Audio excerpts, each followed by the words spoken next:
poder continuar discutindo esse tema tão polêmico, ao mesmo tempo tão prático, né, do nosso dia a dia forense e também do nosso dia a dia social, que é a questão das lides familistas que envolvem a modificação, a fixação de períodos de convivência em relação aos filhos menores. Só relembrando o que nós discutimos ontem, a modificação da guarda é algo previsto na lei da alienação parental quando identificada a síndrome da alienação parental. Porém, há uma necessidade de um período de transição, por assim dizer, porque a criança alienada, geralmente, ela tem em sua mente, em sua psique, a crença real dos atos perversos e torpes deste pai também alienado. Então, para esta criança, aquele discurso da mãe alienadora, ou do pai alienador, é um discurso verdadeiro. E muitas vezes chega ao ponto de criar o que nós chamamos de falsas memórias. E muitas vezes também suprimir as memórias que aquela criança tinha. Então, o que acontece? Nós vamos, na verdade, notar que a modificação de guarda, de forma radical, ela é muito prejudicial a essa criança, porque vai ser criado um trauma. Então, há uma necessidade de uma modificação gradual. Com, primeiro, ampliação do período de convivência, e num segundo momento, se for até, às vezes, paralelamente a isso, se for necessário, o juiz identificando, às vezes até pelo grau da severidade da alienação parental, retirar a criança da guarda daquele genitor alienador e colocar na guarda de um terceiro que vai fazer um papel de mediador, que pode ser um avô, pode ser um tio, pode ser um padrinho, algum parente ou amigo que possa fazer esse trabalho.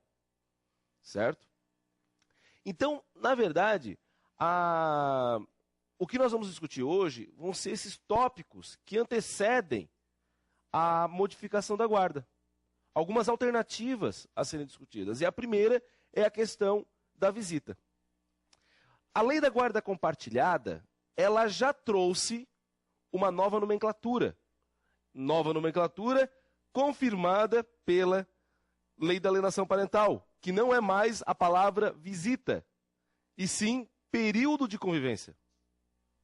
O que realmente remete a um conceito jurídico muito mais moderno. Porque pai e mãe não visitam filhos. Pai e mãe possuem períodos de convivência com seus filhos. Então, quando tu começa a notar que a palavra adequada e a palavra tem poder, nós já falamos isso ontem, quando nós falamos da importância da aplicação da lei da guarda compartilhada, que embora não vai ter um reflexo prático tão diferente do que se aplica hoje na guarda unilateral, afinal de contas, a guarda unilateral não diminui nada o poder familiar, mas a palavra guarda compartilhada, quando imposta à sociedade, às pessoas comuns, não que nós não sejamos pessoas comuns, mas nós do direito, nós temos uma visão muito diferente de uma decisão judicial. Para nós, decisão judicial é algo que se agrava. Tu pode não concordar com o juiz e vou agravar e vou recorrer. Para o pai de cada um dessa sala, para o filho, para o irmão, que não é da área do direito, quando o juiz fala, não pode fazer porque tu pode ser preso, a pessoa geralmente não faz. Então, por isso, e quando o juiz diz, olha, a partir de agora tua guarda é compartilhada, tu vai ter que deixar o pai ter acesso, por incrível que pareça, a pessoa começa a deixar. A palavra da guarda compartilhada, ela tem muita força, sim, no dia a dia da grande comunidade. Então, a palavra convivência também tem, e a palavra convivência, ela tem um poder, inclusive, na cabeça dos magistrados, dos advogados e por aí vai. Porque quando tu fala convivência ao invés de visita, tu rompe os grilhões da ideia de que nós temos momentos para ver a pessoa. Porque visita é isso, é apenas ver. Convivência é conviver, é participar da vida do outro. Então, quando eu falo em convivência, me parece mais fácil eu aceitar e eu entender que a convivência ela decorre, por exemplo, questões como a pernoite, entre outros elementos. A psicologia tem estudos que informam que a criança ela cria um vínculo emocional muito profundo com aquela pessoa que coloca ela para dormir. E geralmente a pessoa que coloca a criança para dormir é a pessoa a qual a criança tem a sensação e a referência de segurança. Como é um ato geralmente praticado pelas mães, é muito comum que a criança, ela tenha o quê? Sempre a mãe como um porto seguro no sentido de segurança. Tanto que quando ela vai pedir uma mamadeira, ela já chama a mãe durante a madrugada. Quando ela quer fazer algum ato que precise de um carinho, de um afago, ela acaba procurando esta mãe. Algo instintivo. E nota-se nas famílias que o pai que exerce essa função, o contrário. Não é que a criança ame mais o pai ou mais a mãe, é uma questão instintiva, de sentimento de segurança. Então é muito importante para pais separados que haja a oportunidade da convivência não apenas diurna, mas também noturna. Ah, mas vai só dormir na casa? Qual é o reflexo que vai ter? Muito. Não só nesse aspecto de segurança, como também, meus caros, como também para que a criança veja, vislumbre que aquele pai a qual não exerce a guarda, ele não é só oba-oba, não é só festa. Porque o que acontece no dia a dia é que a mãe que exerce a guarda, esta mãe, ela na verdade, ela vai fazer a criança acordar cedo, ela vai fazer a criança estudar, fazer as tarefas, levar para a escola. Ou seja, a mãe acaba tendo uma postura em relação à criança opressora. E é muito comum que esta mesma criança, quando chegue na adolescência, queira sair da casa materna e ir para morar na casa do pai. Por quê? Porque, na verdade, a adolescência que é própria da rebeldia, ela, na verdade, acaba a criança querendo ir morar na casa do pai, porque lá não existe tanta opressão como tem na casa da mãe. Então é muito importante que desde cedo, tanto para a criança ter ciência disso, como para o pai também ter o compromisso, porque o pai tem que ter uma responsabilidade. Pai não é apenas aquele que paga pensão e vai visitar de vez em quando. O exercício da figura paterna traz no seu bojo uma responsabilidade parental que deve ser cumprida adequadamente. Então este pai e esta criança, cada um tem que saber que o outro também possui atos opressores na concepção da criança. Então tem que colocar este pai com o compromisso de fazer acordar a criança cedo para levar para a escola, de ter que pegar e fazer a criança estudar e por aí vai.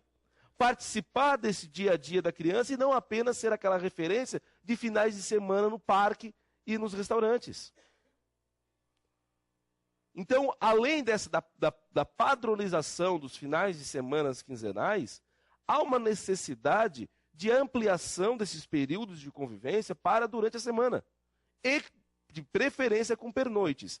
Há certas situações que nós vamos ser francos, é impossível. Pais que moram em outras cidades, outros estados. Então, realmente, a situação fica mais complicada. Tá? Outro ponto, nas férias escolares, é muito importante que haja a divisão do período de férias. Tá? Isto é muito importante nos momentos de fixação, de guarda e de visitação. Para que a criança, na verdade, possa ter uma ampla convivência com ambos os genitores. Isso é um benefício para a criança e para os pais envolvidos. Tá certo?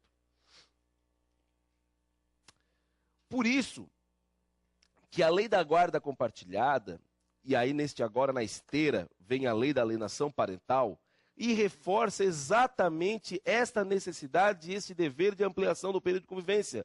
Tanto que no artigo 4º e artigo 6º da lei da alienação parental, nós vamos ver o texto da norma ratificando esta postura.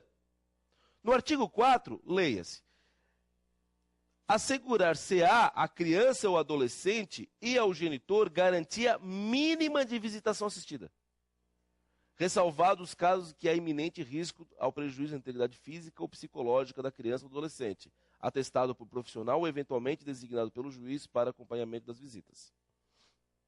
Então, quer dizer, há uma necessidade de garantia mínima de visitação. Ou seja, a própria lei da alienação parental, ela traz claramente que, olha, em casos graves, como é o caso da denúncia de abuso sexual, que pode ser falsa, nos casos de denúncia, até que se apure se é verdadeira ou falsa, há uma necessidade de resguardar o período de convivência. Por quê? Porque nós não vamos ter, nós temos que ser práticos nesse sentido, nós não vamos ter um abuso no local público, acompanhado por outros parentes. E dependendo do nível de animosidade que existe entre pai e mãe, há uma necessidade que estas visitações, essa convivência, não tenha a presença do outro. Seja feita, se não assistida por um profissional, que nem sempre as varas dispõem disso, como até inclusive ontem o colega expôs de maneira bem clara esta angústia, que o juiz fixe este acompanhamento através não de profissional, mas através de algum outro parente. Ou seja, nós temos que começar a trabalhar com o que temos. O dever ser e o ser, nós já sabemos há muito tempo que existe, na verdade, um espaço muito distante e profundo entre esses dois institutos, do ser e do dever ser. Deveriam todas as comarcas ter profissionais. Deveriam esses profissionais ter uma quantidade de número, uma quantidade proporcional ao número de processos. Então, se tivesse que ter 2 ou 3 psicólogos, ter essa quantidade. Mas o dever ser nem sempre é a realidade. Então, nós temos que começar a aprender a trabalhar com o que temos. E parar de dar desculpa. Então, não dá mais para ter que ficar com a desculpa de que, eu não tenho estrutura. Eu não posso fazer isso. Amigo, arranje uma alternativa. Se não dá para ter com um profissional, então coloca um leigo. Mas não corta a visitação, porque aí nós temos que fazer o trabalho de qual é o prejuízo maior. Qual é o prejuízo maior? Romper de vez a convivência da criança com aquele pai que pode ser alienado, ou, na verdade, permitir que essa criança tenha acesso a esse pai através de uma situação que vai dar segurança, na presença de algum tio, de algum avô, de uma pessoa mais neutra. São perguntas que têm que ser feitas. E os juízes têm que se posicionar. E aí, por isso, meus caros, que a própria lei, no artigo 6º, informa que dos reflexos da alienação parental quando identificado é a ampliação do regime de convivência familiar em favor do genitor alienado. Por quê? Porque há uma necessidade de ampliar o contato com a pessoa alienada por 2 razões. Para que potencialmente haja modificação da guarda, e aí este estágio de convivência está mais íntimo. E 2, nem sempre e geralmente tu não vai conseguir mudar de forma profunda a prática do alienador. Tu vai conseguir diminuir os atos de alienação, mas reduzir ou extinguir, extirpar os atos de alienação, tu não vai conseguir fazer isso. E nós temos que ser reais, tá? Realistas nesse caso. Não vai diminuir. Então, se tu sabe que tu não vai diminuir, o que tu pode fazer é amenizar os efeitos. Ou seja, que o alienador, que vai continuar praticando os atos de alienação, certo? E não adianta, vamos modificar a guarda. Mas ele ainda vai ter direito de visita, e nas visitas ele vai continuar praticando aqueles atos de alienação. Então, haja a ampliação daquele genitor alienado. Para quê? Para que essa convivência ampliada permita que este genitor alienado possa, com seus pesos e contrapesos, diminuir os efeitos dos danos causados por conta da alienação parental. É claro, doutores, que eu vou reforçar aquilo que eu disse ontem. Nós estamos sempre a partir da premissa que nós vamos ter pelo menos um pai ou uma mãe que realmente quer o melhor para o filho. Tá? Porque não é raro ocorrer a situação onde ambos pais, na verdade, praticam alienação, um em relação ao outro. Ambos pais não estão dando a mínima para o filho e o que eles querem, na verdade, é ter o gosto da vitória sobre o outro. Então, não. Sim, podemos ampliar o rol de pessoas envolvidas. E para estes casos,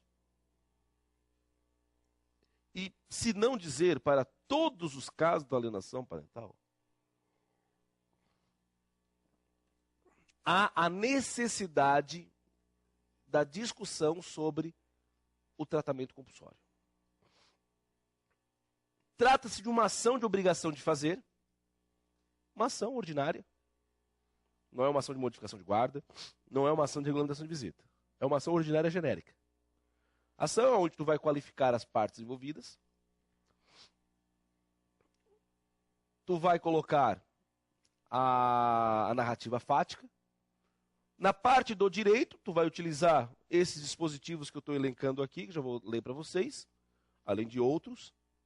Tá? E o pedido vai consistir num pedido muito simples, para que o juiz determine terapia familiar, compulsória, sob pena de multa diária para descumprimento, sob pena de algumas sanções, como até inclusive a própria modificação da guarda, se for o caso, e aí só que vai ter que ser discutido em ação autônoma, não mais nessa, né? E isto, doutores, está em consonância com a lei da alienação parental. Porque para que serve isso? Eu sei que alguns psicólogos têm muita restrição sobre a tal tratamento compulsório. Só que é o seguinte, o tratamento compulsório, quando tu coloca aquelas pessoas, olha, precisam ser tratadas, o psicólogo que vai fazer esse trabalho, que não é o psicólogo do juízo, de regra não é, tá? Mas, a princípio vai ser um psicólogo particular, tá? Ou nomeado pelo juízo, certo? Mas geralmente custeado pela parte ou pelo Estado, se for o caso, e aí cada vez mais a situação fica mais difícil, mas tudo bem. A questão é que nós temos que ter essa opção. Então, este terapeuta, ele vai, na verdade, trabalhar com essas pessoas. E ele tem a qualificação técnica para isso. Se a mãe vai chegar lá e não vai querer falar nada, ele vai saber trabalhar com essa mãe. Não vai falar nada. Ele tem as ferramentas necessárias. Porque aquilo que eu disse para vocês ontem, eu reforço hoje no discurso. As ferramentas que o direito possui para as questões de regulamentação de visita, guarda, os problemas familiares no seu aspecto mais íntimo, as ferramentas são muito grosseiras. As ferramentas do direito são ferramentas pouco eficazes.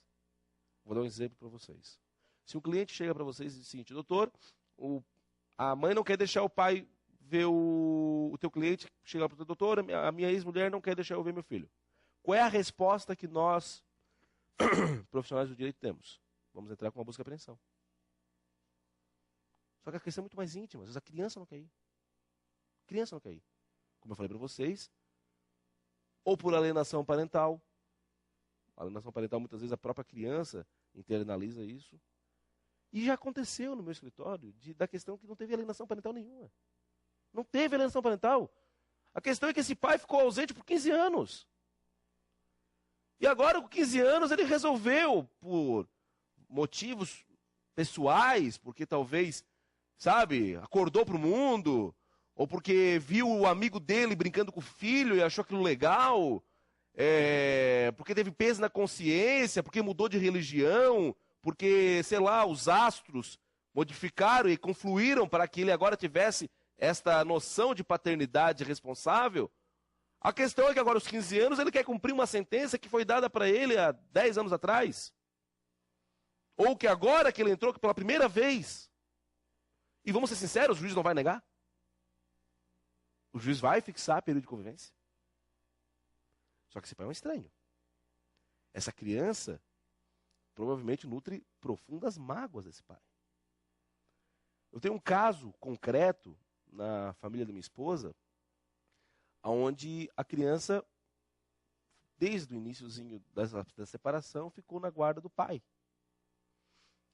A mãe sempre foi muito ausente. Sempre muito ausente. A criança, até alguns anos atrás, queria muito modificar a guarda, queria morar com a mãe. E a mãe, não, vamos morar comigo, tal, mas espera um pouco mais. E a criança, na verdade, foi crescendo, crescendo. Hoje é uma mocinha. Hoje ela não quer morar mais com a mãe. E a mãe agora resolveu começar a convidar, porque essa mãe quis esperar que a vida dela se adequasse para poder... E vamos ser sinceros, tu nunca vai conseguir ter tua vida adequada para cuidar dos filhos. Os filhos, eles estão e serão sempre de supetão na tua vida, não importa o quão regrada a tua vida seja. Então, ela entende que agora ela consegue exercer a guarda da criança. A criança não quer mais. Então, o que eu quero dizer é que muitos pais perdem o bonde. se não embarcar no momento certo, vão perder o bonde. Chega um momento que a criança não quer mais. E aí eu digo o seguinte, será que aí essa mãe vai chegar e dizer, olha, o pai está praticando alienação parental? Eu conheço a família. Não está. O pai, na verdade, foi sempre muito bondoso em relação às práticas da mãe. Sempre amenizou em favor da filha as presepadas, digamos assim, da mãe. Mas essa mãe, se ingressar hoje com uma regulamentação de visita, que até hoje não tem uma regulamentação de visita feita, o juiz vai fixar, é a mãe, a genitora, é menor, o juiz vai fixar. Mas essa criança, por profundas mágoas da mãe, não vai querer ir. E aí eu digo para vocês, meus caros, qual é a ferramenta jurídica que nós vamos oferecer para essa mãe? Busca e apreensão. É o oficial de justiça indo na casa, pegando a criança e levando para a mãe. Estão me entendendo como a situação é muito mais delicada e profunda do que as ferramentas que o direito propõe?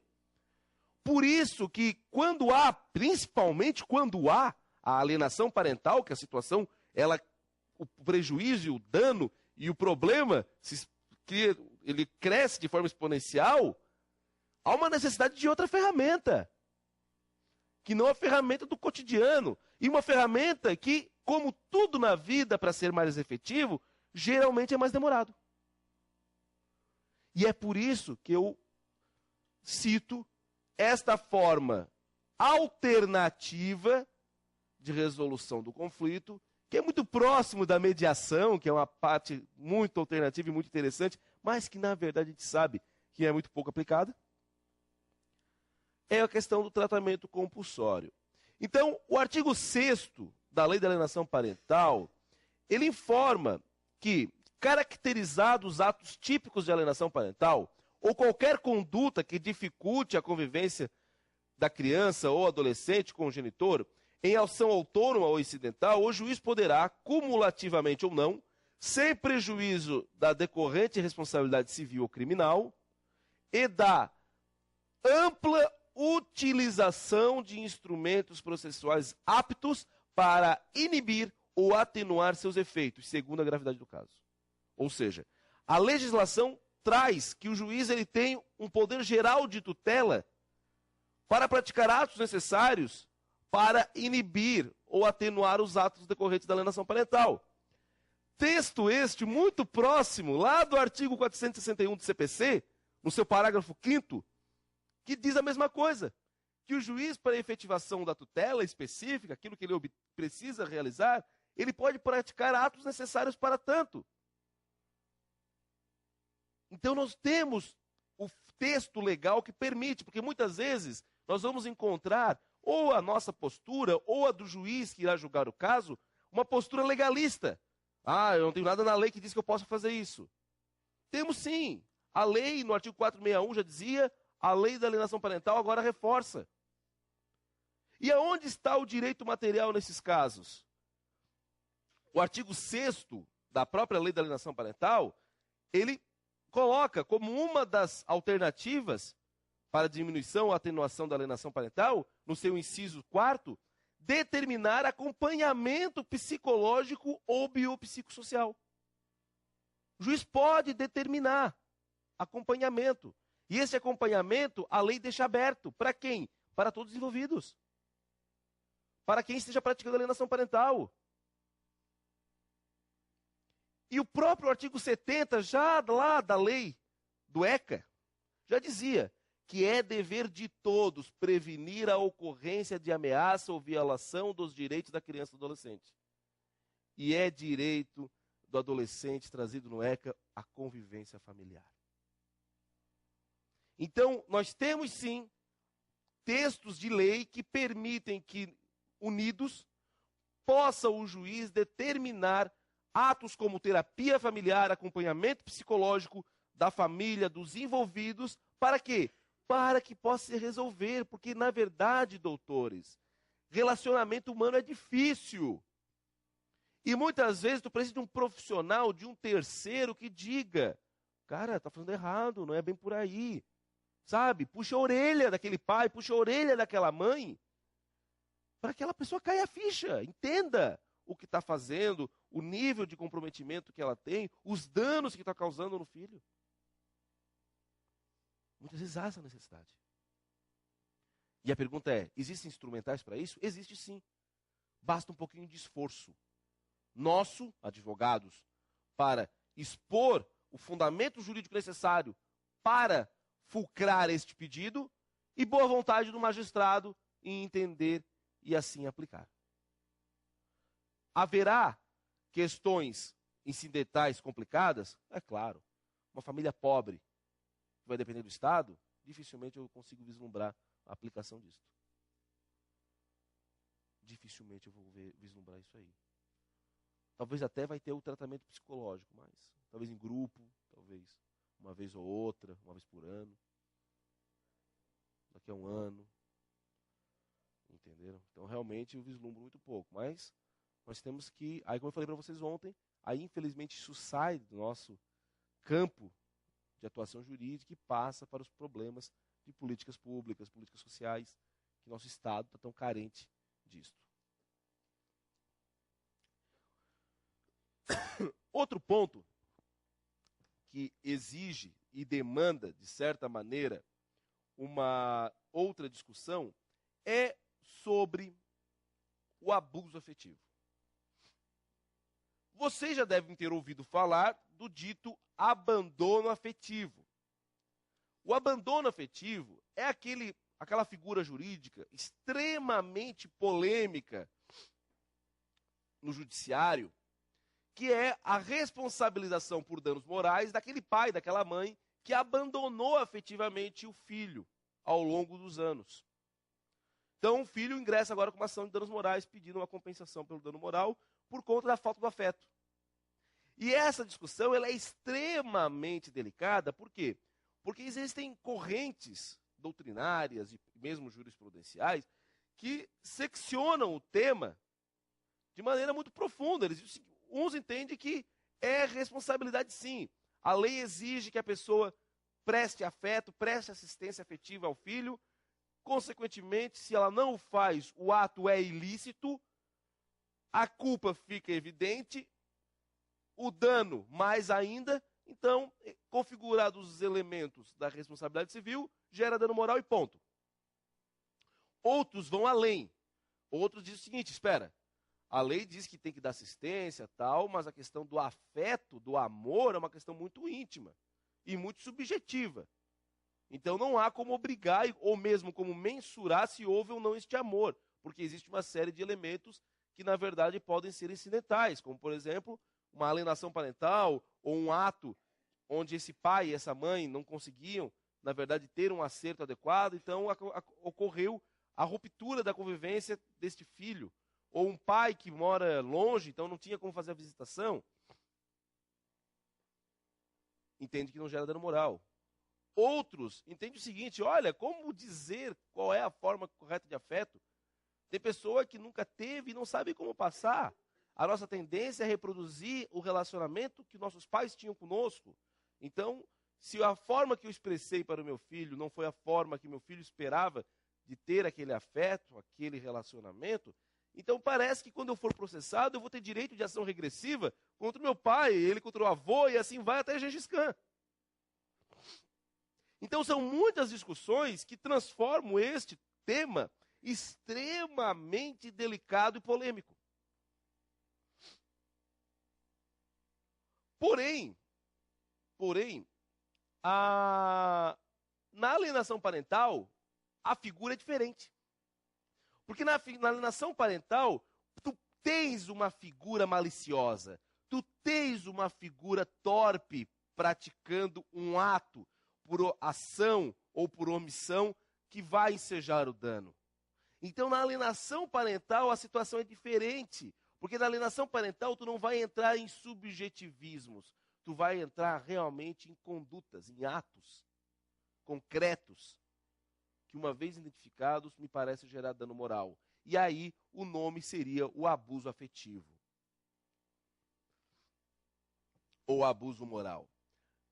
A responsabilidade parental, ela é trazida no artigo 73 do ECA, onde vai dizer o seguinte: a inobservância das normas de prevenção importará em responsabilidade da pessoa física ou jurídica nos termos desta lei. Ou seja, quando ocorre um ato prejudicial aos interesses e os direitos de uma criança ou adolescente, o ECA já dizia que haverá uma responsabilidade. Ele não disse se vai ser civil ou criminal, ele deixa amplo a tutela, mas ele diz que haverá uma responsabilidade. O artigo 927 da responsabilidade civil, lá no Código Civil, já vai nos dizer que aquele que praticou o ato ilícito e causar o dano a outrem ficará obrigado a repará-lo. Esta conjunção de artigos tem sido, na verdade, as molas propulsoras para a discussão dos ditos danos morais nas relações familiares, ou pelo menos de decorrentes das relações familiares. Os nossos julgados padrões dos tribunais têm entendido o seguinte, que ressalvado casos extremos, certo? Não há dano moral nas relações familiares. Mas existem certos casos extremos que há. Como, por exemplo, teve um caso na cidade de Tubarão, Santa Catarina, onde houve um pai que foi condenado por dano moral, porque este pai, após a separação com a mãe, foi obrigado a fazer o pagamento de pensão. Então, a partir do momento que ele começou a pagar a pensão, ele disse, vou pagar a pensão, mas eu não quero mais saber de vocês. A ponto de, quando ele vê o filho, ele atravessava a rua para nem sequer cumprimentar e tudo mais. Então, aquela situação vexatória que realmente traumatizou aquela criança e tudo mais, depois de um certo tempo, ela ficando maior, ela ingressou com a ação de danos morais contra o pai. E neste caso houve a condenação, porque notou-se uma exacerbação, digamos, de um já dano, que é o simples fato de não ter o afeto. Então ali, realmente, havia uma situação um pouco mais vexatória e foi entendido um dano moral.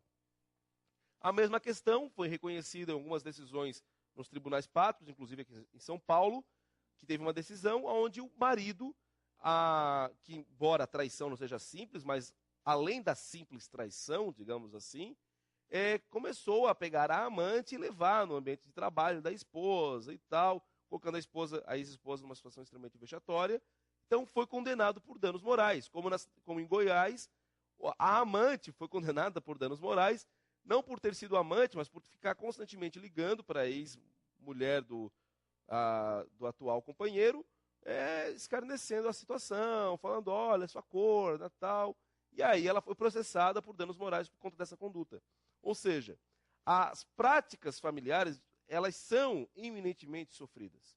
A traição, o abandono, as pequenas discussões que, se fizéssemos entre nós, pessoas que se conhecem, o dano não é tão profundo, mas quando é feito entre o marido e a mulher, quando é feito entre o pai e o filho, os irmãos, o sofrimento, a angústia é maior. Então, todos os sentimentos são exponencialmente maiores no ambiente familiar. Então, por isso que é entendido que esse sofrimento é um sofrimento que é inerente, próprio das relações afetivas familiares. Mas os tribunais têm reconhecido indenizações quando isso sai, digamos assim, do mero sofrimento, não que o sofrimento ele é justificado, mas sai do normal e passa para o excepcional. Então tem sido dado danos morais nesses casos. Inclusive a decisão mais famosa, digamos assim, foi a decisão do Tribunal Mineiro, que foi uma decisão muito divulgada pelo próprio BDFAN na época, porque o presidente do BDFAN, doutor Rodrigo da Cunha Pereira, um grande jurista, um dos maiores do nosso país, na verdade, foi um dos autores como advogado desta ação, e aí o Tribunal Mineiro deu a seguinte condenação. Indenização por danos morais, relação paterno-filial, princípio da dignidade da pessoa humana, princípio da afetividade. A dor sofrida pelo filho, em virtude do abandono paterno que privou o direito à convivência, ao amparo afetivo, moral e psíquico, deve ser indenizável, com fulcro no princípio da dignidade da pessoa humana.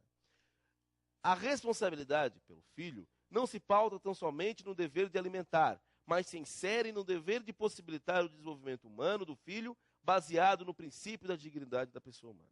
E houve, então, com base nesses argumentos, a condenação daquele pai por danos morais.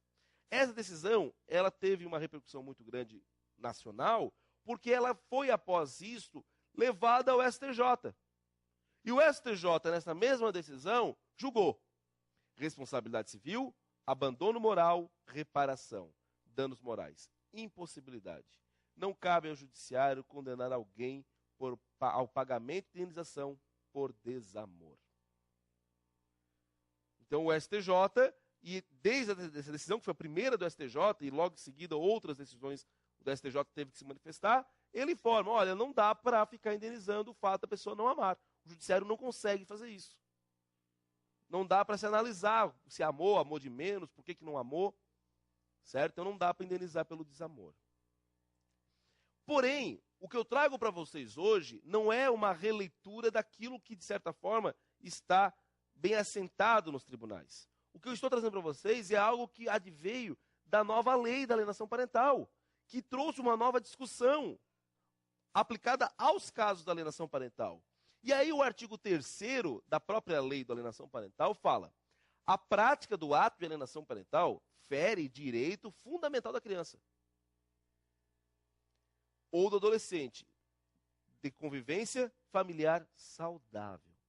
Prejudica a realização de afeto nas relações com o genitor e com o grupo familiar.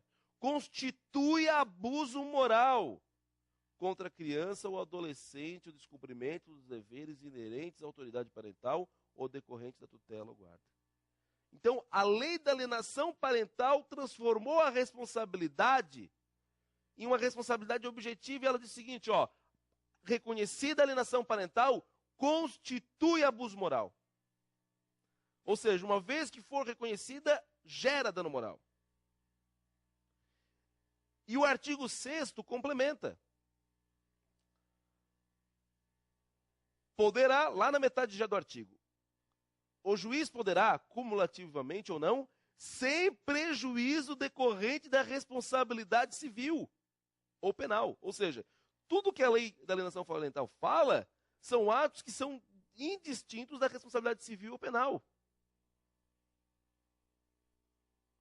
Foi vetado o artigo que criminalizava a alienação parental, e eu concordo. Realmente, tu penalizar o alienador, penalmente, me parece meio delicado. Porque aí quer dizer, tu vai ter que entender que não tem uma criança do outro lado. Aí agora ele já tinha um pai alienado, agora vai ter uma mãe presa. Então é meio complicado mesmo. Mas em certos casos que não se obsta em uma criminalização, mas por aquilo que a nossa lei penal já tem. Aquilo que a nossa lei penal já tem. Nós temos aí o crime de tortura, nós temos o atentado violento ao pudor, temos uma série de crimes já trazidos na nossa lei penal. Acho que a alienação parental não deve realmente ir para o caminho do aspecto penal. Porque, vamos ser bem sinceros, o aspecto penal não resolve nada, só aumenta o problema. Os penalistas, já há muito tempo, estão querendo descriminalizar, inclusive. Nós temos teorias do direito penal mínimo. Em países mais desenvolvidos, nós temos visto que o aspecto civil resolve muito mais que o aspecto penal, porque o penal é meramente punitivo, é apenas vingança, não trata ninguém, não resolve ninguém, não melhora ninguém. Então, levar isso para o aspecto penal, eu acho totalmente descabido. Leva para o aspecto civil, gente. Aqui, o direito civil ele consegue resolver essas questões. Nós vivemos numa sociedade de consumo. Tem pena maior do que tirar patrimônio? Uma sociedade de consumo, a pena maior é tirar o patrimônio da pessoa. É mexer no bolso. Entende? Então, queira ou não, eu acho que o aspecto penal acho que é realmente muito delicado. Acho que não deve a alienação parental se envolver nessas questões. Eu acho que as questões de família realmente deveria evitar esta seara. No meu livro de alienação parental, eu opino pela seguinte situação. O menor, em fase de desenvolvimento físico e psicológico, encontra-se em situação de total dependência afetiva e material dos pais, que, por lei, devem cumprir essas obrigações. Mas, quando não o fazem, torna-se possível a imposição de indenização, visto que a obrigação do afeto é essencial ao desenvolvimento da criança e do adolescente. Então, é possível sim a responsabilidade? Sim, é possível. A grande questão, doutores, que aí as famílias, as pessoas envolvidas têm que começar a parar para pensar se irão querer ou não adentrar nesta área. Porque nós estamos falando de uma seara que provavelmente vai romper de vez qualquer possibilidade de novo relace familiar. Nos danos morais, pela falta de amor, lá, o abandono afetivo, num primeiro momento, há uns anos atrás, eu era um defensor, digamos assim. Mas com o tempo, com a maturidade, eu comecei a analisar que talvez não seja o caminho. Eu acho que se tu tens um problema de afeto com teus pais, aquela ação que nós comentamos há pouco, de obrigação de fazer para terapia compulsória, eu acho muito mais efetiva, adequada, do que tu entrar com dano moral contra teu pai. Porque, na verdade, tu estás entrando com dano moral por quê? Porque tu não teve amor. E ao tu protocolar a ação, tu nunca mais terá.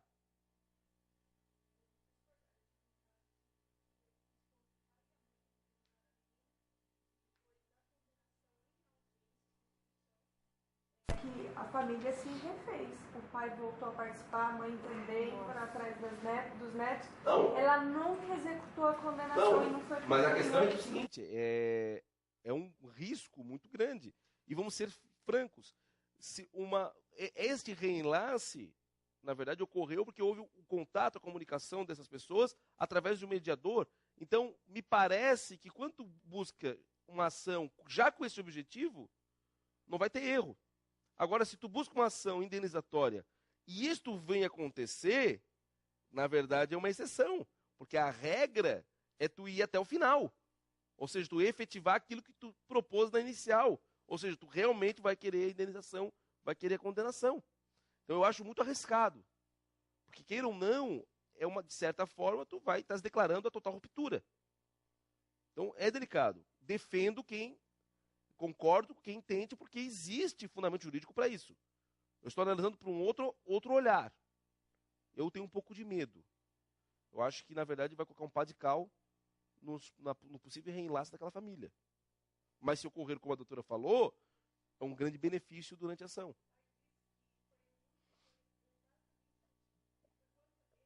Acordou do que ele estava fazendo, a descrição da inicial, a menina chorando em audiência, juiz, escrivão, todo mundo chorou, a menina narrando o sofrimento que ela passou pelo abandono do pai e da mãe. Foi um negócio assim, extremamente comovente, mexeu com o pai e com a mãe e de uma forma que fez eles voltarem. E a menina tinha na época 25 anos. 25. Tem um curso que eu propus aqui para a ASP. Quem está assistindo aí, manda e-mails para a ASP agendar esse curso. Que eu mandei um curso sobre reflexos da relação socioafetiva. Hoje é um tema que tem que ser discutido. Já está aqui, certo? Da relação socioafetiva. É o seguinte, só para ter uma ideia, esse curso que eu já ministrei em Santa Catarina, ele mais ou menos tem o seguinte monte. Hoje, o relacionamento socioafetivo ele tem tido reflexos importantíssimos, como, por exemplo, o inventário, ações de petição de herança, reserva de cotas sucessórias. Então, abre-se um leque muito grande para isso. E um ponto que eu tenho discutido nesses cursos, e inclusive vai ser material de uma obra minha agora para o final do ano, que eu já estou em fase de conclusão, é o seguinte, o posicionamento hoje jurisprudencial dominante, não é unânime, mas é dominante, é que é o seguinte, aquele pai que sofreu erro no reconhecimento da paternidade, ou foi simplesmente enganado e achava que era filho biológico seu e tal, e tem um casamento pela chamada paternidade presumida, tem reconhecimento, ele tem o direito de anular essa paternidade através da ação anulatória. Alguns julgados ratificam o que eu vou falar. Eu entendo que não pode haver anulação de paternidade. Ressalvado certos casos. Por exemplo, aquele pai que tem a paternidade registral, porque acreditou que era pai biológico, mas não exerce a paternidade de fato. Paga pensão, tal, mas não exerce. Esse cara, este pai, pode anular a paternidade. Que na verdade ele está anulando apenas o registro. Vai lá, vai fazer o exame de DNA, vai dizer que não é pai, e vai anular apenas o registro. Ele não está anulando uma história, ele está anulando o registro. Agora eu vou dar o seguinte caso para vocês, caso comum. Aconteceu na cidade de Laguna, Santa Catarina. Pai de 3 crianças. Tá bom? Aos 18 anos descobriu que a mãe nutriu uma amante, a mulher dele, uma amante de anos, de décadas. Então eu estou com uma discussão de paternidade com os 3 filhos. A mais velha, filha dele. A mais nova, filha dele. A do meio não. A do meio tinha 15 anos. O que aconteceu? Excluída a paternidade. Ele deixou de ser pai da menina do meio. Aí eu pergunto para vocês, doutores, como é que ele consegue apagar a história dos 15 anos de criação da menina? E o pai verdadeiro apareceu? Bom, a questão é nem eu digo até diferente. Vamos imaginar que o pai verdadeiro, o pai biológico, que é genitor, não é pai, ele é genitor. Vamos imaginar que este genitor tivesse aquela criança que foi registrada no seu nome. E este cara, que agora anulou a paternidade, criou pelos 15 anos. Num conflito de paternidade, quem quer ganhar? Quem criou? Quem criou? Não é essas decisões dos nossos tribunais? Não é essa decisão padrão da socioafetividade? Pai é o que cria? Sim. Então por que na hora de anular, aí o que cria não é pai? Porque ele foi enganado. Tá tudo bem, ele foi enganado. Tenho pena dele. Mas bicho, vai pro psicólogo, amigo. Ele vai anular o amor que sentença nutriu? de que ele foi corno. Vai pro psicólogo, meu amigo. Vai te tratar. Agora, pra criança, tu é o pai. Não. Assim, ó, aí teve a decisão até foi bonita. A decisão disse assim: o trauma pela traição foi tamanha que todo o sentimento de amor pereceu. Tá, tudo bem. Vamos imaginar que este pai conseguiu apertar um delete, um Ctrl Alt Delete do amor dele. Tá aí, a ideia de melhor interesse da criança, o amor da criança, ele é o pai. Estão entendendo? Uma outra audiência que aconteceu na cidade de Santo Amaro da Imperatriz, a criança, o menino, que era um homem na verdade, quando o pai foi buscar a anulação da... Ele entrou com um reconhecimento de paternidade socioafetiva, porque ele tinha um pai registrar um outro, e depois de um certo tempo, ele foi buscar o reconhecimento da paternidade socioafetiva do pai. E aí o pai não gostou da ação, e não queria conversar com a criança, com o rapaz, e esse rapaz, na audiência, foi uma audiência bastante emocionante, porque ele estava trajando lá seu terno e tal, e ele olhou para o pai, e o pai contestou, né, dizendo, não sou pai dele, o pai dele é o outro, tal. Embora ele tivesse criado ele por toda a vida. Quando chegou na audiência, o rapaz olhou para o pai e falou assim, pai, se o senhor quiser manter a contestação, chamando o pai, ele fala, pai, se o senhor quiser manter a contestação, eu renuncio à ação. Eu só quero que o senhor saiba que essa gravata aqui, ó, que eu estou usando, foi a gravata que o senhor me deu para que quando eu me formasse, usasse na minha formatura. O pai, na hora, acabou com aquele pai e foi feito um acordo e houve o reconhecimento da paternidade naquele processo. Então, eu quero que vocês entendam como o ser humano é delicado nessas questões. E aí faz o quê? Apaga a história? Apaga essa história? Estão me entendendo? Então, por isso, doutores, que na verdade, nessas questões de guarda, de visitação, as discussões são muito mais profundas, muito mais delicadas do que o simples texto da lei. E nós temos que ter essa sensibilidade, não só nós advogados, como todos os profissionais envolvidos.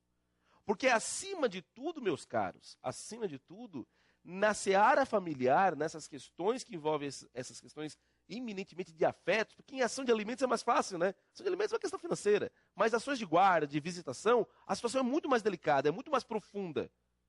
E nós temos que entender uma coisa que é interessante. O ser humano é contraditório.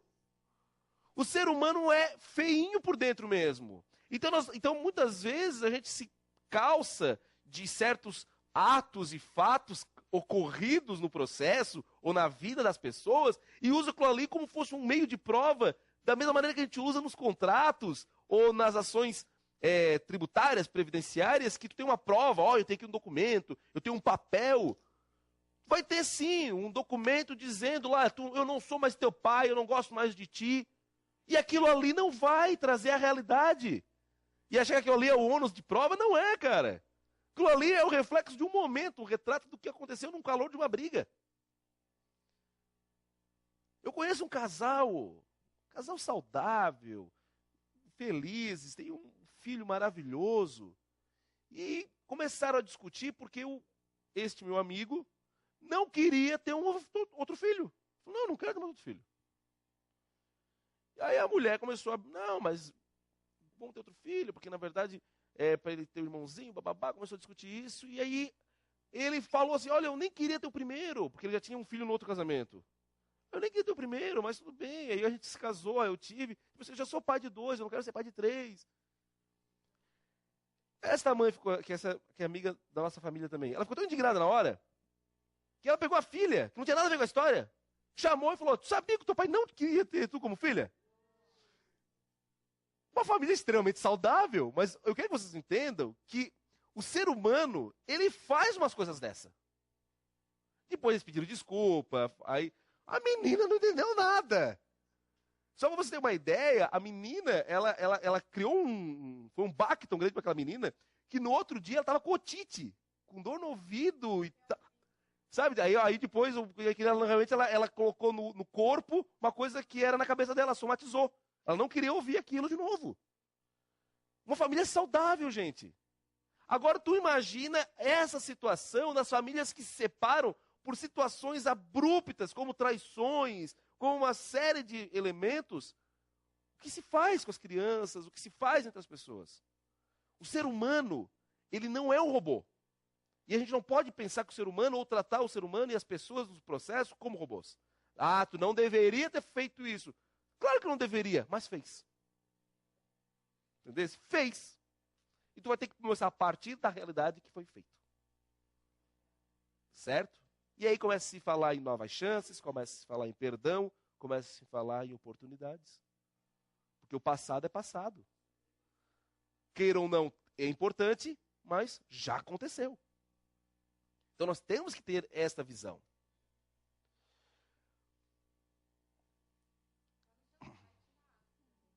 Tá. Não, imagina. O reconhecimento da paternidade socioafetiva é como uma adoção? É o seguinte, é um tema muito gostoso, por isso que eu falei, tem que fazer uma política com a ASP aqui para a gente fazer esse curso.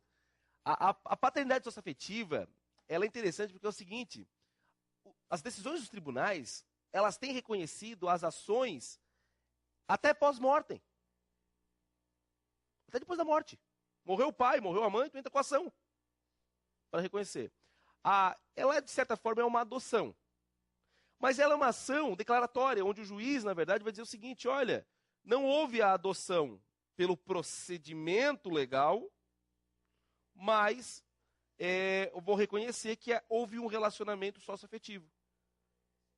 Não, vai ter que destituir o outro pai. Vai destituir outro pai, vai alterar o registro, no final vai ter os mesmos reflexos de uma adoção. Ok? A diferença é que a adoção não vai ser feita pelo procedimento. A discussão, quem não está entendendo o que eu estou falando, já vai cair a ficha. Sabe a discussão da adoção brasileira? Pegou a criança, começou a cuidar, a criar, passou 3 anos, aí agora alguém quer tirar a criança dessa família. Ou o Estado, ou os pais biológicos.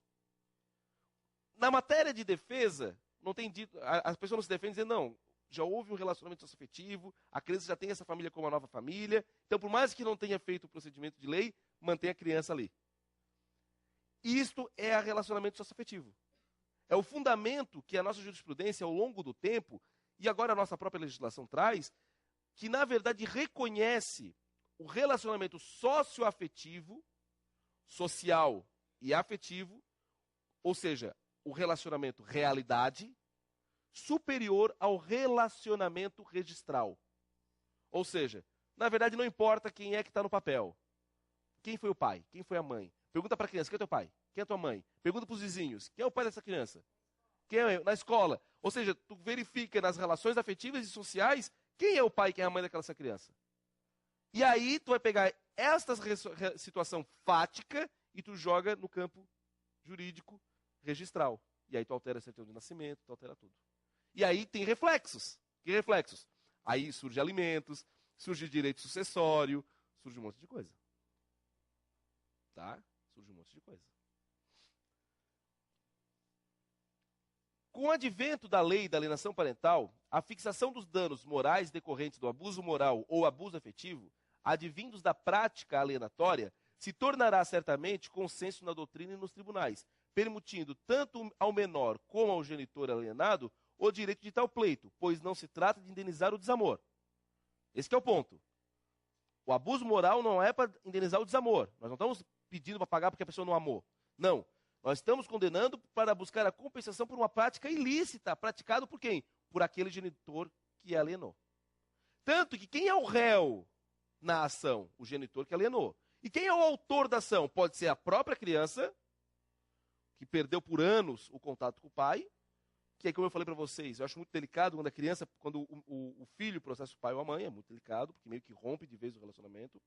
Mas pode ser a ação onde o autor é este pai alienado. O pai vai estar processando a mãe, porque por 2 anos, por 3 anos, ela tirou a história dele com aquele filho, por conta da alienação parental, quando não maior for o tempo. Tem que ter uma alienação parental confirmada, né? Até porque na ação de indenização, tu querer lá discutir isso, é quase que infrutífero. Porém, doutores, isto que parece uma novidade não é. Um dos atos muito comuns da alienação parental é, na verdade, o quê? A falsa denúncia. A alienação parental, ela traz falsa denúncia. É muito comum. E aí, meus caros, a nossa jurisprudência há muito tempo já tem condenado as pessoas por falsas denúncias. Não é novidade da responsabilidade civil a falsa denúncia. Nós estamos apenas agora colocando num outro contexto, no contexto da alienação parental. Olha aqui a nossa jurisprudência traz. Dano moral, calúnia. Acusação de prática de crime sexual, muito comum na alienação parental. Pelo autor, contra seus filhos. Requerida que admite ter feito tal afirmação, levando o fato ao conhecimento de terceiros. Ausência de prova da veracidade da imputação. Ocorrência de abalo moral, dever de indenizar. Então a falsa denúncia, ela não é novidade na jurisprudência. Nós estamos apenas agora contextualizando isso para a alienação parental.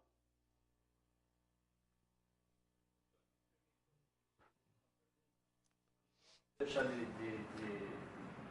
me reportar a uma situação que eu vivo, comentei contigo ontem. A mãe teve uma situação, a filha durante a visita reclamou que o pai mexia na sua vagina, levou, por conta de queixa de dores, levou um médico, o médico atestou, não tem absolutamente nada, mera assadura. No dia seguinte foi lá e fez uma denúncia na delegacia da mulher e por conta disso o pai não vê as filhas há cerca de 2 anos, né? A situação, já houve 2 laudos de corpo de delito, né? Ou seja, ela tinha a ideia de que dificilmente aquilo tinha acontecido. Então levou a efeito uma denúncia, acredito eu que por pura leviandade dela. Uma situação absolutamente caracterizadora, né, de alienação, né? Até pelas evidências do... Desculpa, é aquilo que nós conversamos ontem. O genitor alienador, ele quer provar o dano. Tipo, se tu é um pai saudável, tu leva no médico, leva até em 2. Ele diz, não aconteceu nada. Tu fica mais tranquilo. Pô, que bom, não aconteceu nada. Porque tu não quer que aconteça com teu filho. O alienador não, ele quer que aconteça. Ele quer alguém que diga, não, ele foi violentado. Tanto que geralmente o alienador, ele não leva no médico, ele já leva direto no ML. Ele não leva no médico, ele não vai para tratar, ele já vai para denunciar. Então é muito delicado. Pode ir. Aí até lhe faço uma pergunta, me perdoe se não for oportuna. Eu fico pensando no seguinte, se a mãe estava em dúvida, se havia realmente uma dúvida, olha, será que está acontecendo ou não? Aí eu pergunto ao senhor, qual deveria ter sido a postura da mãe? Olha, eu tenho uma possível situação. Estanco a visitação, contato com o pai, tomo todas essas medidas por prevenção, ou existe alguma medida que ela poderia adotar? Penso eu que ela poderia ter proposto uma cautelar, solicitando um exame psicológico para que se confirmasse a veracidade ou não dos fatos supostamente descritos pelas crianças, até para que não houvesse uma situação mais brusca contra o pai, se ela teoricamente não sabe. Volto a dizer, a meu ver, é um caso em que existe a leviandade da mãe mesmo, né? Mas diante de uma situação dessa, eu pergunto até como advogado, uma cliente que chega, entra no meu escritório e fala, eu acho que está acontecendo isso, o que eu faço, doutor? Aí qual medida eu tomaria? Assim, ó, Isso é um ponto que eu vou deixar mais para o final da nossa aula, mas eu já vou discutir agora, porque... Não, vou discutir agora. A lei da alienação parental, ela colocou, principalmente as mulheres, numa situação delicada. A gente também tem que ter essa visão. Existem realmente mães que acreditam que os pais, e realmente os pais, muitas vezes, praticam atos que, por exemplo, não cuida bem da filha, deixa a filha pegar insolação,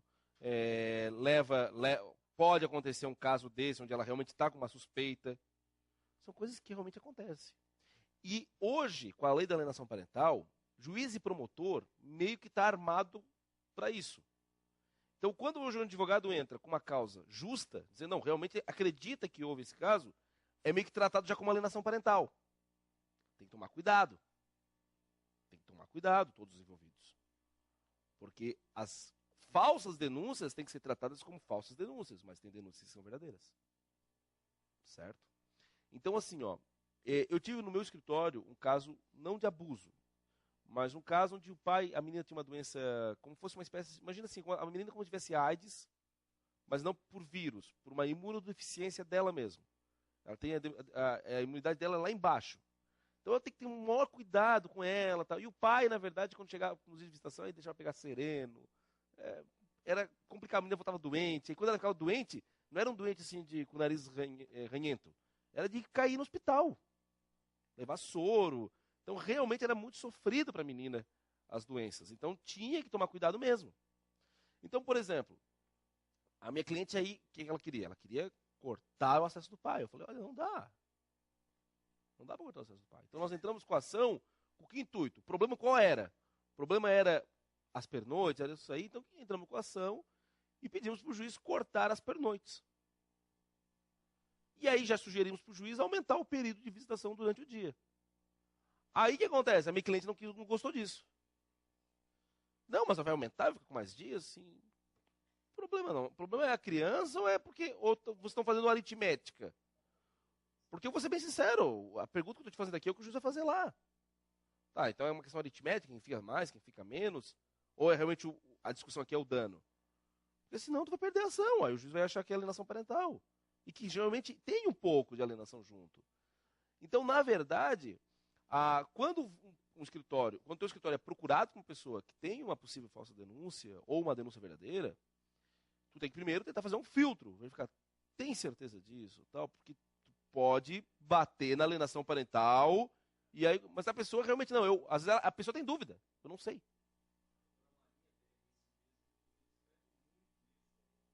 Tem. Para saber que tipo de situação... Claro, e assim, e ele vai dizer não. Às vezes a pessoa tem dúvida, eu não sei, eu acho que é. Então o que deve ser feito numa situação dessa? A primeira situação, que é o adequado, seria chamar esse pai, tentar conversar tal. Mas a gente sabe que isso muitas vezes não é possível. Tá? Essa pessoa já procurou advogado porque ela já quer entrar com uma ação, ela já quer, na verdade, bater de frente. Então, o que deve ser feito? Deve ser levado ao judiciário essa situação. Deixar claramente no processo que ela não tem a certeza. Tá? Porque muitas vezes aí nós, advogados, criamos o dano. Porque nós botamos, a cliente nos passa que não tem certeza e nós botamos no processo para ganhar a liminar como fosse uma certeza. Então a gente tem que tomar cuidado. Coloca e expõe ao juiz o seguinte, olha, doutor, se for real, a forma como está a visitação vai aumentar o dano. Então já sugere, olha, dá uma liminar o seguinte, mantém como está, porém, a gente quer uma terceira pessoa presente nessa visitação. Até se investigar. Quero uma terceira pessoa presente. Entende? Porque, por exemplo, eu tive um caso que eu atuei, onde a menina tinha 2 aninhos. E ela chegou, no caso, no escritório, através da mãe, com a informação de que ela tinha, na verdade, sido abusada pelo pai. E aí ela perguntou eu vi ela perguntando para a menina, o pai mexeu em ti, né? Ela, mexeu. E o pai sempre mexe? Sempre mexe. Aí, na hora eu até fiquei assustado. Assim, poxa vida, né, cara? Situação delicada. entremos com a ação, tal, e o psicólogo depois, durante o processo, ao indagar a criança, tal, a questão é a seguinte, a criança, ela tinha um problema que é muito comum em meninas, tá? Que é o problema de assadura, certo? E realmente, o pai tratava a vagina dela, lavava, passava pomada, tal, então realmente o pai mexia. Mas qual a interpretação do mexer? Estão entendendo? Então, na verdade, a mãe que queria que ele mexesse de um jeito malicioso. Ela não chegou a pensar, em momento algum, em perguntar o que o psicólogo perguntou na primeira vez. Ele passa creminho? Passa creminho e tal. Ela não perguntou isso, ela já perguntou. Ele tocou em ti? Ele tocou mesmo, tal. Meu Deus, ele está abusando da nossa filha e tal. Entende? Ela já entra naquela noia. E aí, doutores, eu vou dizer uma coisa para vocês. O genitor alienador, ele não é de todo mal. Ele é vítima da sua própria psique, da sua própria forma de construir o mundo.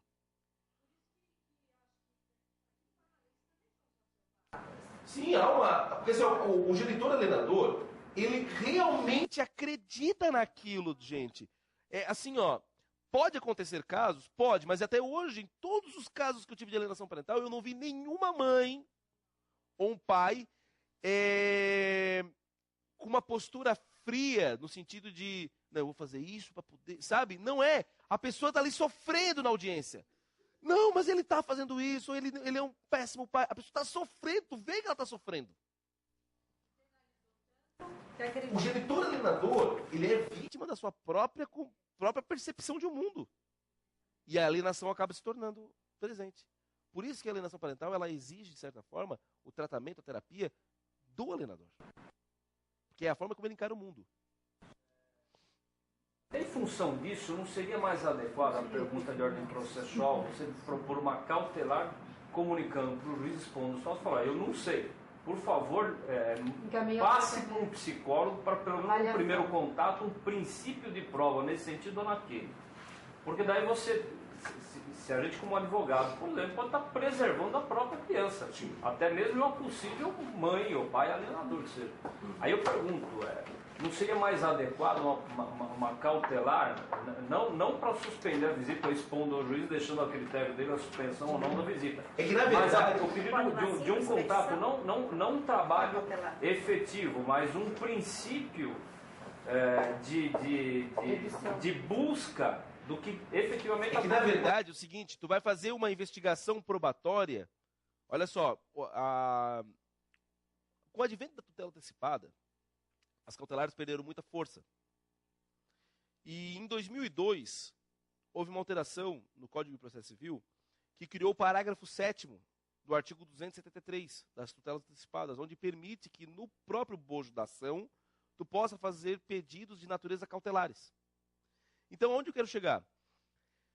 Por uma questão processual, até para evitar duas custas, para evitar dois processos, para evitar a morosidade do judiciário, que é premente, o que eu sugiro, numa situação como essa, é tu já entrar com a regulamentação de visita, uma modificação de visitas.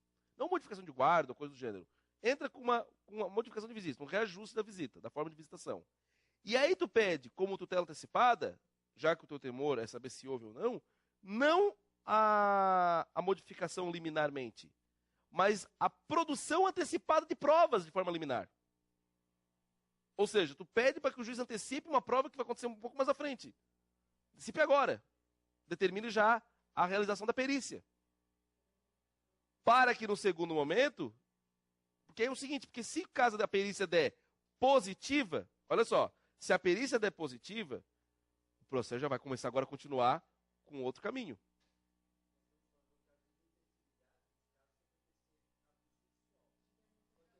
Qualquer, mesmo antecipação de provas, nós vamos cair na questão do tempo, se a comarca, se existe na comarca psicólogo e assistente social, se não existe, já determina a nomeação de terceiros.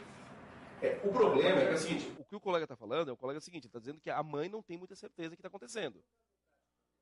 Mas agora, se ela realmente, essa não tem muita certeza, mas ela acha que está acontecendo, então é aquilo que eu falei da outra vez. Então o correto o que é? Então tu já faz o pedido, sobre a questão da redução do período de convivência ou a mantença do período de convivência juntamente com o terceiro envolvido. Ou seja, ó, põe para visitar na casa dos avós, na casa dos pais dele, junto com o irmão dele, junto com a irmã, algo do gênero. Porque o que o colega está falando é uma realidade. É que no nosso caso, eu pela avó, nós pedimos a guarda pela avó. Então a criança ficou com a avó e teve as visitas, período de convivência com o pai e com a mãe, enquanto se corria o processo para apurar os fatos. E realmente, o pai fez uma denúncia que não teve procedência. Nas perícias técnicas, psicológicas e psicossocial, ficou comprovado que não houve abuso. A mãe cuidava realmente com pomada para assadura que deu alergia na criança. E o padre da criança cuidava também, é o mesmo caso. Aí ele passava, colocava o dedo em você, colocava por quê? Porque passava pomada. É o mesmo caso. Foram 2 anos no judiciário, numa comarca que possui assistente social e que possui psicólogo judiciário. Na verdade, gente, assim, ó. E aí volta novamente aqueles elementos. É normal a imputação de abusos e tal quando algum fato novo ocorre. Casou com outro cara passou a morar na casa. Geralmente está associado com fatos assim. E isso, no argumento jurídico de todos que nos assistem, é importante tu lembrar isso do juiz. Eu falo, excelência, olha, por que essa denúncia não aconteceu há 1 ano atrás? Por que aconteceu agora? Aconteceu agora porque agora acabei de me casar. Aconteceu agora porque agora comecei a namorar. Aconteceu agora porque acabei de ganhar uma liminar para ter uma maior convivência com o filho. Aconteceu agora porque acabei de receber uma liminar para aumentar a pensão.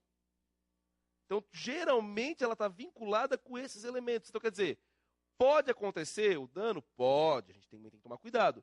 Mas a gente tem que levar para o juiz o seguinte, olha, excelência, isso está cheirando falsa denúncia, porque tem esses elementos envolvidos. Então, cuidado na tua caneta. Olha o que tu vai decidir. Sabe? Focando, né, especialmente a posição do advogado diante de uma situação dessa, porque ele não sabe. Né, ele pode estar diante de uma falsa denúncia e de uma denúncia verdadeira. Então, o que eu pensei, quando eu falei em dar cautelar... Não, mas dá para fazer cautelar. Então, porque esse tipo de situação se passa primeiro pelo assistente social que, de maneira impertinente, emite um parecer... Por 5 minutos de visita. Que não deve. Então, assim, foi no sentido de buscar um princípio de prova, um primeiro contato com o psicólogo, para quê? Se esse primeiro contato indicar a existência de indícios, isso não é prova, isso é um indício, que o juiz se faça a supressão do contato. Isso foi até algumas situações que eu tive, falei, puxa, é uma situação mais honesta, inclusive uma postura mais correta do advogado e também que seria da mãe, até para suprimir. Dá para fazer o pedido cautelar, dá para fazer alguns pedidos para esse levantamento de provas, mas, por exemplo, vou dar uma dica para vocês. Uma forma alternativa e rápida, que não vai depender muito do judiciário, que eu já pratiquei, é o seguinte, quando tu tens a guarda, leva no médico, leva no psicólogo e já instrui o processo com esses laudos, que são extrajudiciais, mas são feitas por profissionais especializados. O problema é quando tu não tem a guarda. E tu não consegue levar. E neste caso, o que tu tem que fazer para o juiz? Ingressa com a cautelar, por exemplo, e requer para o juiz uma produção antecipada de prova, mas da seguinte maneira. Excelência, olha, eu quero levar ele, eu quero que o senhor autorize para que eu leve ele para o médico, que eu leve para o psicólogo para eu poder ter esse levantamento de prova inicial. Até porque uma situação como essa, a emergência está no fato de que só vai conseguir fazer o levantamento de prova naquele momento. E existem outras criatividades. Pode, por exemplo, bater uma foto, levar para o juiz uma foto. Porque também é o seguinte, se tu ouviu, chame outras pessoas do relacionamento íntimo para ouvir. Se tu viu, tem como materializar através de uma foto. Então, por exemplo, traz ali, não estranho, mas traz ali o avô, o tio, e aí pega essas pessoas e faça uma declaração do que ouviram, coloca aquilo ali e leva para o processo. Está me entendendo? Então, existem algumas formas de indícios, porque como a gente está falando aqui de indício, então é mais interessante tu materializar na tua inicial já com alguns indícios que tu venha coletar e buscar judicialmente agora a investigação sobre o crivo judicial que é do perito. Mas como o colega ainda advertiu, e mesmo com marcas bem aparelhadas, demora. Então, muitas vezes, esse indício permite que o juiz possa dar uma liminar, possa, na verdade, fundamentar melhor a decisão do que a simples alegação da parte. O Tribunal de Santa Catarina teve uma decisão que diz o seguinte: deve ser responsabilizado civilmente por danos morais aquele que animosamente, por animosidade pessoal, imputa a outrem a prática de ato ilícito sabidamente inexistente, com a inescondível propósito de provocar-lhe prejuízo profissional e constrangimento social ao ofendido. Então isso aqui é claramente aplicável à alienação parental. E, doutores, eu leio para vocês um texto sobre o fim da alienação parental, que é mais ou menos o seguinte: quando a alienação parental surge, não quer dizer necessariamente que há falta ou excesso de amor por parte do genitor alienante em relação ao menor. É possível haver uma alienação parental recíproca, onde ambos genitores são alienantes. Em ambos os casos, a maior vítima é o menor alienado. A solução para a alienação parental é o amor. E quando os genitores não conseguem administrar suas frustrações e angústias, permitido o bloqueio da amplitude deste nobre sentimento, poucos recursos cabem ao judiciário. A Lei 2.318, que regulamenta a alienação parental, agora apresenta importantes instrumentais para mudar essa triste realidade, que parece não ter solução, mas não há que se desistir, pois, como já cantava Raul, um sonho que se sonha só é só um sonho, mas um sonho que se sonha junto é a realidade. Doutores, nós precisamos, na verdade, lutar, continuar na luta, porque realmente existem soluções. E quando a solução não existe, solucionado já está, né? Porque aí o problema está insolúvel. Então, existe sim, cabe muito da nossa criatividade, certo? Da boa vontade de quem julga, porque, na verdade, nós temos que sempre lembrar que os nossos clientes, as pessoas envolvidas, são seres humanos, que são falhos, que muitas vezes são mesquinhos. Então, nem sempre nós estamos fazendo uma luta entre bem e mal, entre genitor são e o outro doente. Na verdade, nós temos muitas vezes pai e mãe doentes.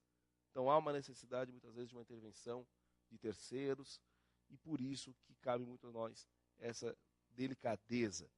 Eu vou contar para vocês agora de manhã, para encerrarmos a nossa aula, aquilo que eu contei ontem ainda na aula, ontem à noite, e em outros cursos já narrei também esse caos. Tá? Então, quem já escutou, peço desculpas. Mas é o seguinte: atuar no direito de família é, sobretudo, entender que o deslide das ações não estão vinculados ao êxito, necessariamente, do processo. Tá? Muitas vezes a resolução é o processo extinto. Certo? Não tem ganhador nem perdedor. E isso ocorreu quando eu era estagiário ainda, na comarca de Maruí, há muitos anos atrás, onde um sujeito que, após voltar de um bailão, capotou o carro, seu Chevetinho, e dentro estava a amante.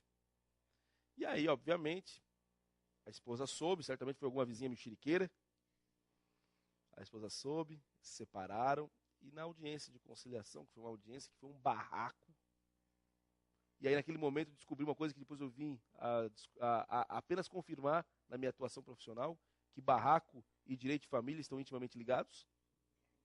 Né? Os doutores sabem disso.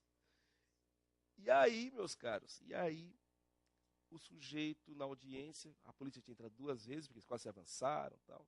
E a juíza, na verdade, estava levando o processo e com muita boa vontade, porque no final das contas, todo tópico que ela colocava, eles se matavam na audiência, mas chegavam no acordo. Então estava avançando. Por mais desgastante que estava avançando o processo. Então o juiz já estava lá no finalzinho. Só você ter uma ideia do naipe do barraco, lá pelas tantas da audiência, o rapaz estava numa cadeira de roda, porque ele teve uma luxação lombar muito, muito severa, não ia ficar paralítico nada, mas ficou quase 1 ano na cadeira de roda, por causa do acidente. E aí a mulher olhou para ele e falou: bem feito que tu tá nessa cadeira de roda, tomara que tu não saia mais dela, agora tu não vai conseguir fazer mais nada. Chamou ela daquele nome que homem nenhum gosta de ouvir, que quando ele escuta ele diz que foi a primeira vez, nunca tinha acontecido antes. E aí eu sei que aí ele quis provar na audiência que ele não estava incapacitado, se levantou, abriu o reco da calça, o juiz fecha isso aí, a polícia entrou. Então vocês podem ter uma noção de como estava a audiência. Eu sei que já no final da audiência, não estava acabando, o juiz já narrando a ata, né? Narrando a ata. Lá no finalzinho, escutou-se um novo grito. Para tudo, para tudo. A polícia de novo já abriu a porta, todo mundo já... Meu Deus, o que aconteceu agora? Estava o homem com a mão esticada em direção à mulher, a mulher esticando a mão para ele, e os dois tocando suavemente a ponta dos dedos. Da face dela corria uma lágrima, e da dele, macho de Maruí, que não chorava, só o queixinho que tremia. Olhou para o juiz e falou, doutor, para tudo porque nós nos amemos. Naquele momento o juiz ficou tão bravo que o juiz falou, agora quem separa vocês sou eu. E aí os advogados, não, doutor, deixa, só vai pra gente. Aí o juiz não terminou a ata, se levantou e saiu. Aí ele ficou mais calmo, depois voltou, terminou a ata, extinguiu o processo, saíram os dois juntinhos, de mão dada, ela andando e ele na cadeira de rodas. Naquele momento, e hoje analisando, duas conclusões eu tiro, e quando eu conto eu digo para todo mundo. E que direito de família, na verdade, a resolução do conflito não está em ganhar o processo, muitas vezes é o processo acabar. Então a resolução ela não é previsível. E o segundo ponto, como advogado, e todos que nos assistem que são advogados, e a gente vive dessa nossa profissão, né? Em direito de família eu aprendi que eu sempre tenho que cobrar honorários iniciais. Porque tu sabe como vai começar um processo, mas tu não tem ideia de como termina. Então tu nunca deixa para honorários finais uma ação de família. Sempre cobra honorários iniciais. Tá? Sim.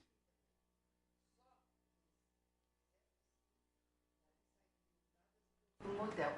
Eu falei pra ela, mas como? Ela falou assim, não tem certo como mulher, mas como amante vai dar certo. Aconteceu isso comigo em Campinas também. Separaram e foram passear. Aí então separaram, aí ela chega e fala assim, doutora, eu fui lá buscar minhas coisas em casa, ele tava lá, sabe, doutora? Aí ele chegou pertinho, mas pertinho. Que vai, Meu caso, ela desliga Foi um prazer discutir com vocês esses 2 dias. Espero que tenha crescido de alguma maneira com conhecimento de todo mundo aqui. Abro agora, então, para alguns questionamentos. Principalmente o pessoal da internet.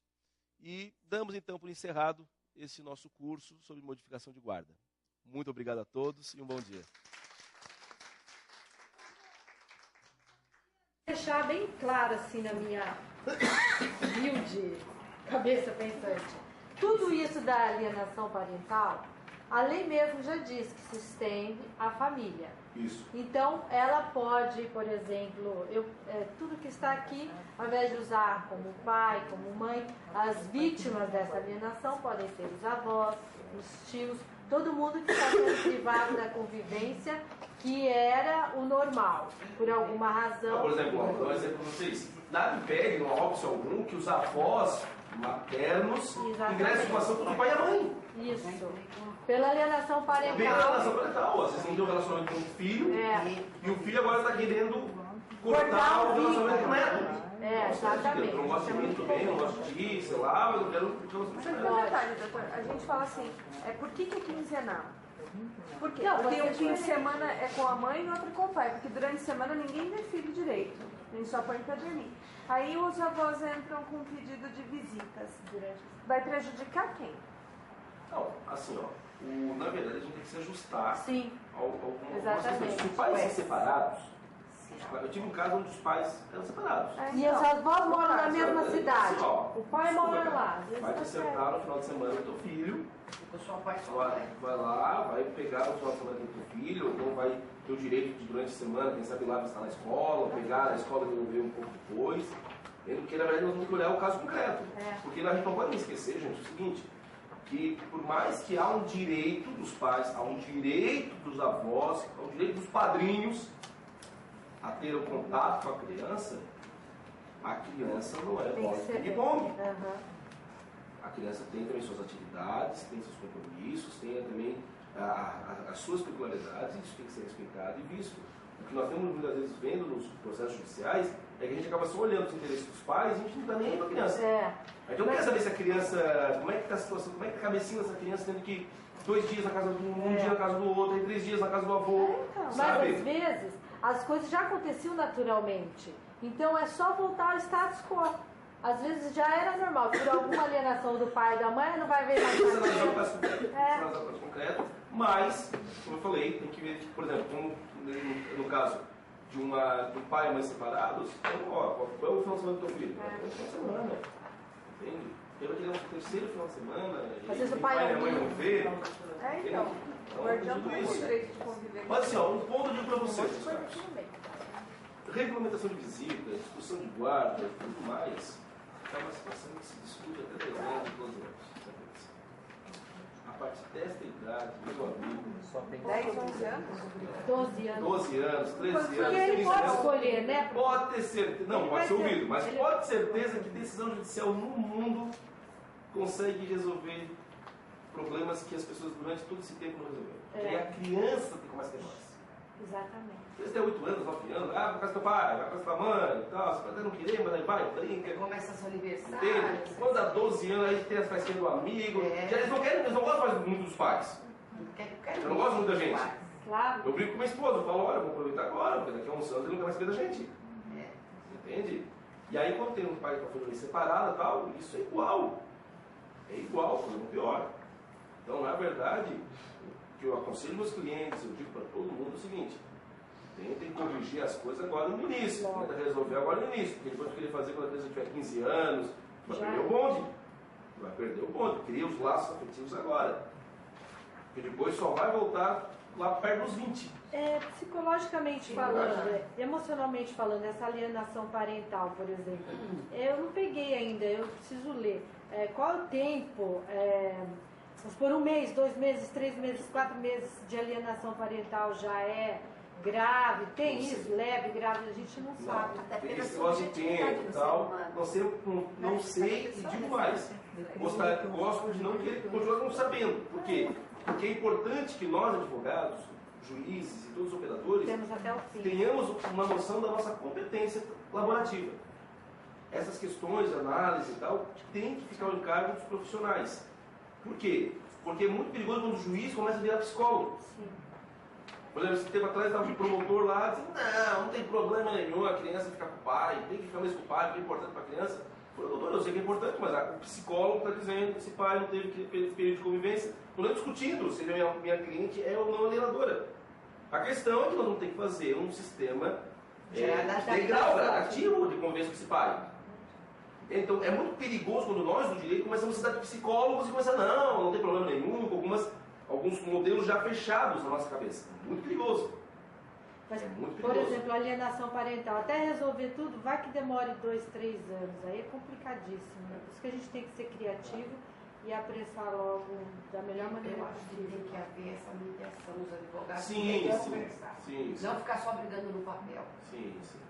Porque o papel é fácil, ele aceita tudo. Aceita tudo isso. Difícil é reverter o orgulho do ser humano lá do seu cliente. Eu acho que às vezes os advogados colaboram muito nessa Totalmente, Não, Drica, gente, assim, ó, totalmente. Você vai Na verdade, aumento ainda mais a animosidade. discussão, Eles se colocam no lugar do cliente. na verdade, gente, assim, ó, a gente tem que entender que processo ele não se ganha como fosse um jogo de futebol. Ó, fechou a 3-1. Certo?